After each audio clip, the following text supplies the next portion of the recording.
আসসালামু আলাইকুম ওয়া রাহমাতুল্লাহি ওয়া বারাকাতুহু। বিসমিল্লাহ ওয়াল হামদুলিল্লাহ ওয়াস সালাতু ওয়াস সালামু আলা রাসূলিল্লাহ ওয়া বা'দ। গুরুত্বপূর্ণ একটা প্রশ্ন এসেছে যে রোগ হলে যদি গুনাহ মাফি হয়ে যায় তাহলে মানুষ রোগ থেকে মুক্তি চায় কেন? আল্লাহ রাব্বুল আলামিন রোগের মাধ্যমে গুনাহ মাফ করেন। যদি আল্লাহ তাআলা কখনো আপনাকে এই জাতীয় পরীক্ষা নেন, সে অবস্থায় সবর করা এটি আল্লাহ তাআলার পক্ষ থেকেই শেখানো। তবে আমরা যে রোগ থেকে পানাহ চাই এটাও সওয়াবের কাজ। আল্লাহর কাছে আশ্রয় চাওয়া, আল্লাহর কাছে পানাহ চাওয়া, রোগ থেকে মুক্তি চাওয়া, এটাও আল্লাহ রাব্বুল আলামিন শিখিয়েছেন। তাহলে এখানে দুইটা শিক্ষা আছে। বিপদে যখন পড়বেন, বিপদ আসার আগেই আল্লাহর কাছে পানাহ চাওয়া, বিপদে পড়ে গেলে সবর করা।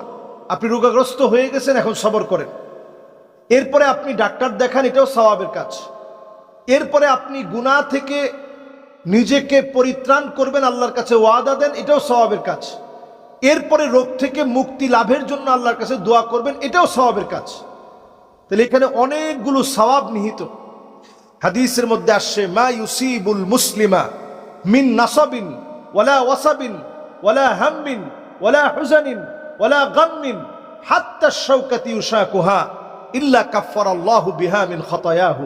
আল্লাহর কোন মুমিন গোলাম ইমানদার যখন বিপদে পড়ে যায়, মুসিবতের ভিতরে পড়ে যায়, হতাশার ভিতরে পড়ে যায়, দুর্দশাগ্রস্ত হয়ে যায়, ব্যবসার ভিতরে ক্ষতির ভিতরে নিমজ্জিত হয়ে যায়, পকেটে যখন কোনো টাকা থাকে না, চতুর্দিক থেকে যখন হতাশা তাকে পেয়ে বসে, সবাই যখন তার সঙ্গে বেঈমানি করে, ওই মুহূর্তে যদি এই লোকটা আল্লাহর উপরে সবর করে, ভিতর থেকে যদি শব্দটা উচ্চারণ করে, যা আমার হৃদয়ে এত বেদনা, এত কষ্ট, এত যন্ত্রণা, এত যাতনা, এই যে আপনি শব্দটা উচ্চারণ করলেন, আল্লাহ রাব্বুল আলামিন গুনাহ খাতা মাফ করবেন, জান্নাতের দরজা আল্লাহ তাআলা বুলন্দ বানায় দিবেন। সুবহানাল্লাহ বিহামদিহি। এজন্য বিপদ মুসিবতের সময় সবর করা, বিপদে পড়ে গেলে তার থেকে উত্তরণের পথ আল্লাহর কাছ থেকে চেয়ে নেওয়া, বারবার সেই বিপদ থেকে পরিত্রাণের জন্য আপ্রাণ চেষ্টা করা, এই টোটাল কাজটাই সওয়াবের মধ্যে গণ্য হবে। এবং আল্লাহ রাব্বুল আলামিন আপনাকে যে রোগ থেকে মাফ করে দিলেন, মুক্তি দিলেন, আল্লাহ তাআলা যে শিফা দিলেন, এই শিফা দেওয়াটা যতদিন আপনি অসুস্থ ছিলেন এটা সওয়াবের মধ্যে গণ্য হয়েছে। এখন আপনি সুস্থ হয়েছেন, আল্লাহ শুকরগুজারি আদায় করেন।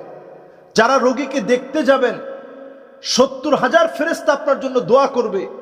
আপনি রোগীটাকে দেখে আল্লাহর প্রশংসায় পড়েন, আলহামদুলিল্লাহিল্লাযী আফানি মিম্মা ইবতালাকা বিহি ওয়া ফাদ্দালানি আলা কাসীরিম মিম্মান খলাকা তাফদীলা। আয় আল্লাহ, আপনি অনেকের চাইতে আমাকে সুস্থ রেখেছেন, অনেকের চাইতে আল্লাহ আপনি আমাকে ভালো রেখেছেন, হাজারো মানুষের চাইতে আল্লাহ আপনি আমাকে নিয়ামত দিয়েছেন।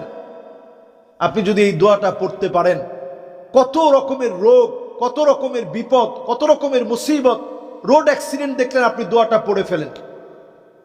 কেউ হোঁচট খেয়েছে, আপনি দোয়াটা পড়ে ফেলেন, আলহামদুলিল্লাহিল্লাযী আফানি মিম্মা ইবতালাকা বিহি ওয়া ফাদ্দালানি আলা কাসীরিম মিম্মান খলাকা তাফদীলা।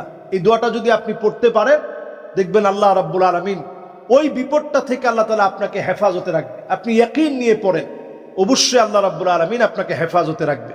আমরা এইভাবে করে রোগ থেকে মুক্তি লাভের জন্য আল্লাহর কাছে আমরা চাবো।